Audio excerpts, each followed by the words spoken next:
আসসালামু আলাইকুম। কী খবর সবার?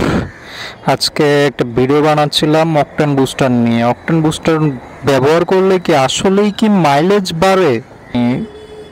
মাইলেজ বাড়ে নাকি মাইলেজ বাড়ে না, এটা নিয়ে একটা কিছু কথা হবে আজকে, সব বিস্তারিত। তার আগে অকটেন বুস্টারটা আগে ঢেলে নেই। অকটেন বুস্টারটা ঢালার জন্য এইখানে সুন্দর একটা পাইপ দিছে। পাইপটার মাধ্যমে ঢালবো। এটা এখানে ঢালার জন্য 30 ml লাগবে। এখানে আমি যে বোতলটা নিয়েছিলাম এটা সম্ভবত 300 ml এর বোতল। হ্যাঁ হ্যাঁ, 300 ml বোতল। এখান থেকে আমরা 30 ml নিব। 30 ml নেওয়ার জন্য আমরা প্রথমে ছোট একটা বোতল নিয়ে নিই। ছোট একটা বোতল নেওয়ার পরে ওইখানে 30 ml ঢালবো, পরে ওই বোতলটার থেকে এখানে ঢালবো। তাহলে মাপটা সঠিক মাপটাই হবে, 30 ml ঢালা হবে। যার জন্য 30 ml এর একটা বোতল নিচ্ছি। ঠিক আছে, এই যে এই বোতলটা আছে, আমাদের কাছে এই বোতলটা আছে, যে 30 ml লেখা আছে। ক্যামেরাতে বোঝা যাচ্ছে নাকি সেটা ঠিক বলতে পারতেছি না। তো 30 ml লেখা আছে, 30 ml এখানে ঢালতে হবে। ঢালার পরে আমরা এটা ইয়াতে ঢালতেছি,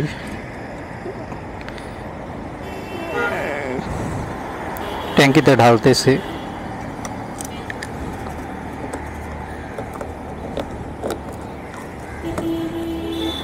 এটা ঘুরে আমি আগের থেকে ওই যে ইয়া দিয়ে ইন্ডিকেটর দিয়ে সাইডের দিকটা কেটে নিছি, যাতে ঢালতে যাতে সুবিধা হয়, এটা লাগাইতে যাতে সুবিধা হয়।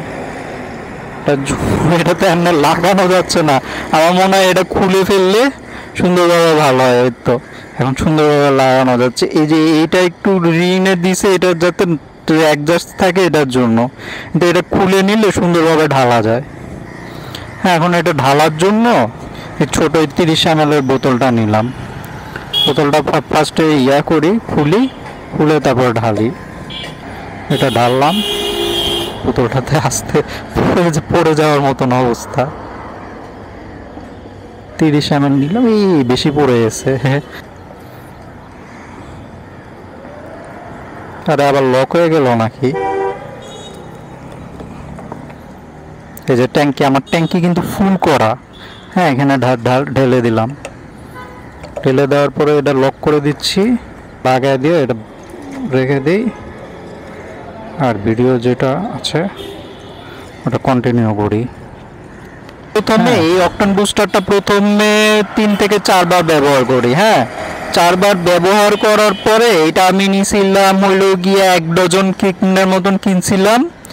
1 ডজন কেনার পরে 1 ডজনই 2 বছর ধরে ব্যবহার করছি। 2 বছর ধরে ব্যবহার করার পরে এই যে এটা নিয়েছিলাম। তেলমিগোরটা ব্যবহার করলাম এই প্রথম। ব্যবহার করার পরে ফিল্মিগোডটা ব্যবহার করছি, অকটেন বুস্ট ব্যবহার করতেছি। ফিল্মিগোডটা যে অ্যানেক্সের যেটা আছে, হ্যাঁ ওটাতে হ্যাঁ আপনি ভালো ভালো মাইলেজ পাবেন, কিন্তু আপনার চালানোর উপর নির্ভর করে। আপনি যদি জোরে টানাটানি করেন আপনার মাইলেজ কিন্তু অনেক কম পাবে। হ্যাঁ, আপনি যদি আস্তে ধীরে সুস্থে চালান আপনার তাহলে এক ধরনের মাইলেজ থাকবে। হ্যাঁ, এটা হচ্ছে চালানোর উপরে নির্ভর। এটা কিন্তু এভাবে বলা যায় না যে আপনার অনেক সময় দেখা যায় যে এখন 22-23 থেকে 32-33 গেল, ঠিক আছে আমার অনুযায়ী। এখন আপনি যদি সারাক্ষণে যদি মানে বেশিরভাগ সময় যদি টানাটানি করেন, সেই ক্ষেত্রে যদি আপনি যদি মাইলেজ যদি কম পান, সেই ক্ষেত্রে কিন্তু আমি কিন্তু কিছু বলতে পারবো না। কারণ আপনি যদি আস্তে ধীরে সুস্থ চালান তাহলে এই যে এই মাইলেজটা পাবেন এটা আমি আপনাকে বলতে পারবো। কিন্তু যে জোরে টানাটানি করার পরে আপনি যদি মাইলেজ কম পান, সেই ক্ষেত্রে আমি কিন্তু আর কিছু বলতে পারবো না। কারণ কি এগুলো মানে বাইক যত ধীরে সুস্থে চালানো হয় মাইলেজটা তত মানে আপনি ভালো পরিমাণে মাইলেজ পাবেন। আর আপনি যদি ধীরে সুস্থে না চালান তাহলে আপনার ওই মাইলেজটা থাকলো না, সেই ক্ষেত্রে আর কথাটা মিললো না, ঠিক না? যার জন্য আমি এটাই বললাম যে ধীরে সুস্থে চালান, দেখেন যে এই মাইলেজটাই পাবেন। অ্যানেক্সেরটা আপনি যদি 2 বছর ব্যবহার করছি, তো আমি অ্যানেক্সটা নিয়ে বলতেছি।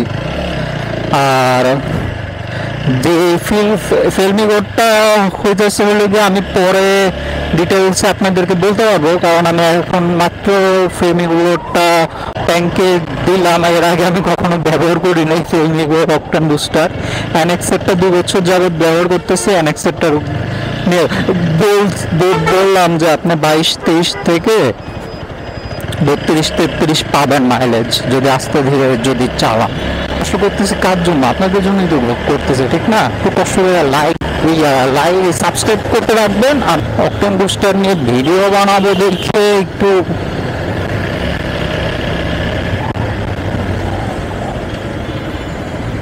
এই জায়গাটার মধ্যে ঘোরাফেরা করতেছে, কিন্তু এছাড়া কোনো কাজ ছিল না।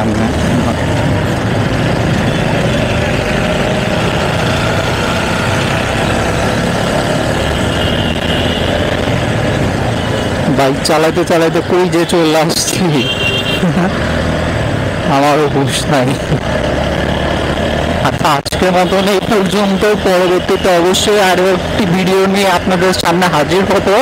সে পর্যন্ত সবাই অপেক্ষা করবেন, আর অবশ্যই সাবস্ক্রাইব, লাইক, শেয়ার সব কিছু দিয়ে আমাকে সাপোর্ট করবেন।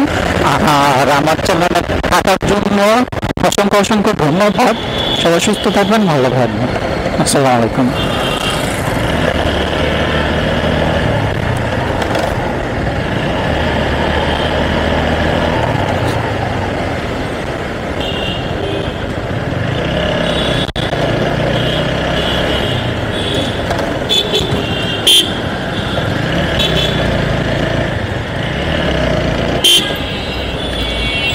কিভাবে যে উল্টা যায় একটা রিক্সা!